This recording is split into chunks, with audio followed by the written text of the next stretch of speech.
We've learned a lot from our grandpa. We've managed to narrow it down to 26.2 lessons. It's also the distance of a marathon. I learned from Grandpa that it's always a pleasure doing business. Grandpa always taught us how to fix pretty much any ailment. I can do some more things now as a doctor, but I'll always keep duct tape and glue and ibuprofen forefront in my mind thanks to him. Grandma and Grandpa really taught us how to value our Swedish and Norwegian family history and ancestry. Grandpa was a lover of all animals, especially my little rescue Oki. What I learned from Grandpa is how to build award-winning floats. How to make people feel special. Better to have it and not need it. Shown every time the pages go on a trip. Full car, whether it's 1 day or 5 days. Attitude is everything. Grandpa taught us how to have great family adventures.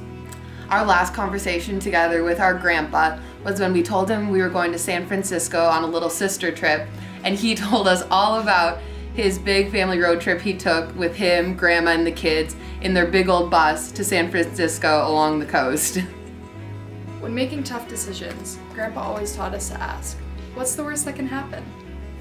Grandpa was like an expert tanner, and when I was really little, I was really self-conscious of having tan skin. And Grandpa told me when I was really little, he said, I think one day you'll love having that tan skin. You'll break some hearts with that. And I was like, I hate my tan skin. And then after I turned a certain age, we would just lay on the beach and compare tans like all day long. He was always tanner. Grandpa always loved to read and taught us that it is perfectly acceptable to just go with your book in a quiet corner and read during family time. Grandpa really exemplified how to love God and live your faith. How to shoot a gun. There's a picture of pretty much every grandkid with Grandpa with guns. There are pretty good ones of me and Kristen when we were like 2 and 4 years old out on the shooting range with Grandpa. And I had a great hunting trip in Montana with Grandpa at the age of 12, and this year for my birthday, he wrote on the card that his one wish would be that I could go on the trip that year. When I think of Grandpa, I think of his stellar relationship advice. When I had my first breakup, he sat me down for a couple hours, and I think that his advice could be best summarized by, you can do a lot better. How to make great malts. Tastes even better in a 5-gallon bucket with a paint mixer. How to not play favorites. We all thought we were Grandpa's favorite. Grandpa was always the best at starting our singing prayer, Be Present at Our Table, Lord. One of my last memories of him was at our family Christmas, and we always say, Grandpa started off, And Dad, do you want to start us? Do a good tone. Jim, start. and Mark said, okay, make sure to start it lower because we can't sing very high.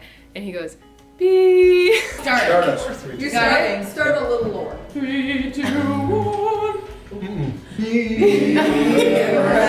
And at the end, we're like, this started an octave too high, but we made it through. Yeah, you started like a 2 octaves higher. Grandpa inspired us both to start running marathons. I remember after the first marathon I did, I had the same time as Grandpa had in one of his, and he gave me this cup that had his time emblazoned on it so that I could keep it.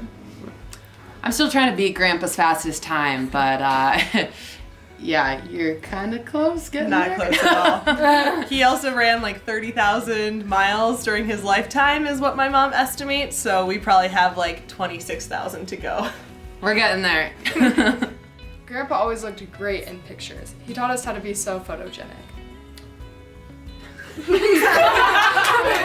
How to plan and prepare meals for very large groups.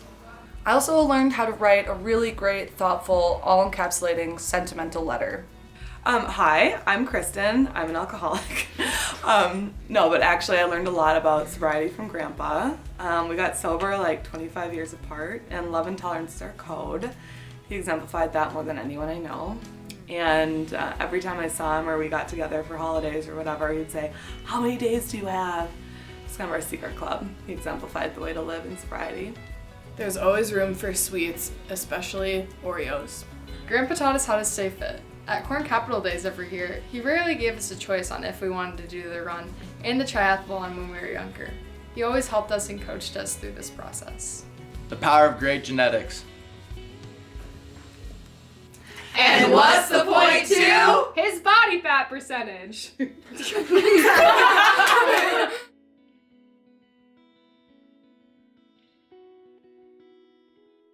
We love and miss you, Grandpa.